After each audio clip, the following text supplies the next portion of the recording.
Hello बच्चों, इस video में हम पढ़ेंगे संयुक्त व्यंजन और संयुक्त अक्षर के बारे में। तो बच्चों, सबसे पहले हम पढ़ते हैं क प्लस श, दो वर्णों को मिलाकर के अक्षर व्यंजन बनता है, जैसे कक्षा, क्षमा, क्षणिक। त और र मिलाकर के त्र बनता है, जैसे पत्र, मित्र, शत्रु, त्रिशूल। ज प्लस इया मिलाकर के ज्ञ बनता है, यज्ञ, ज्ञान, ज्ञानी, आज्ञा। श प्लस र मिलाकर के श्र बनता है, जैसे कि श्रम, श्रम, श्रवण, आश्रम, श्रमिक। तो बच्चों, दो व्यंजनों को मिलाकर जब हम एक व्यंजन के रूप में बोलते हैं तो उसको हम संयुक्त व्यंजन बोलते हैं। तो जब किसी व्यंजन का व्यंजन के साथ संयोग यानी कि एक साथ बोलते हैं तो उसमें कुछ संयुक्त ध्वनियां निकलती हैं, दोनों की मिलाकर ध्वनि निकलती है। अब हम पढ़ते हैं संयुक्त अक्षर।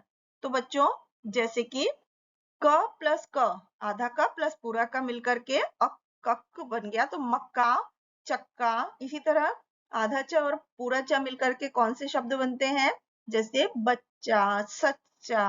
तो ये संयुक्त अक्षर हो गए। ट प्लस ट, खट्टा, पट्टा। इसी तरह से न के जब संयुक्त अक्षर होता है तो गन्ना, पन्ना। त आधा त प्लस पूरा त मिलकर के जैसे कुत्ता, गत्ता।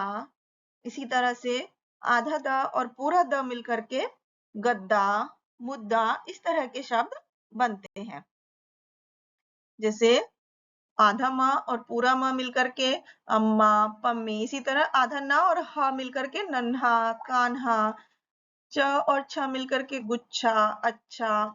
ट और ठ मिलकर के चिट्ठी, नित्य, सत्य। इस तरह दो दो व्यंजन मिलते हैं, एक आधा, दो दो अक्षर मिलते हैं, जैसे एक आधा और एक पूरा, तो अलग शब्द बन जाता है। क्यारी, व्यय, प्राप्त, द्वेष, नित्य, सत्य। घ और न मिलकर के विघ्न, कृतघ्न। इसी तरह से द और य मिलकर के द्य हो जाता है, जैसे विद्या, विद्यालय। द और ध मिलकर के ध, जैसे युद्ध, प्रसिद्ध। इस तरह के शब्द बनते हैं। अब हम पढ़ते हैं र, रेफ और पदेन। तो बच्चों, र की जो मात्रा होती है वो कई तीन तरीकों से लगती है, जैसे स में ऊपर री की मात्रा और प, सर्प।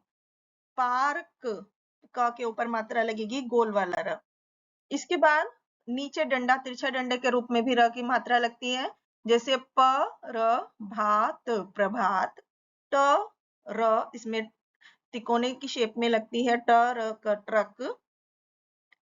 अब कुछ और शब्द पढ़ते हैं, जैसे कि गर्व, सर्प, धर्म, कर्म, मार्ग, पार्क, नर्तक, पर्वत, पर्यटक, आशीर्वाद, आकर्षक, दार्शनिक। ग्रह, ये तिरछे र वाले शब्द हैं। ग्रह, क्रय, क्रम, प्रेम, प्रभाव, प्रतीक, प्रताप, प्रकाश, ड्रेस, ड्रामा, ट्रैक्टर, राष्ट्र। तो बच्चों, जब स्वर के बाद व्यंजन का वर्ण र होता है तो रेफ हो जाता है, यानी ऊपर गोल वाला र हो जाता है, जैसे गर्व, पर्व। और जब व्यंजन वर्ण के बाद र आता है तब पदेन लग जाता है, मतलब नीचे की तरफ लगता है, जैसे क्रय, पृथ्वी। और क्योंकि ट और ड में तिरछी लकीर लगानी संभव नहीं होती, इसलिए ट और ड के नीचे तिकोने वाला र लगता है, जैसे कि ट्रक और ड्रम। Thank you.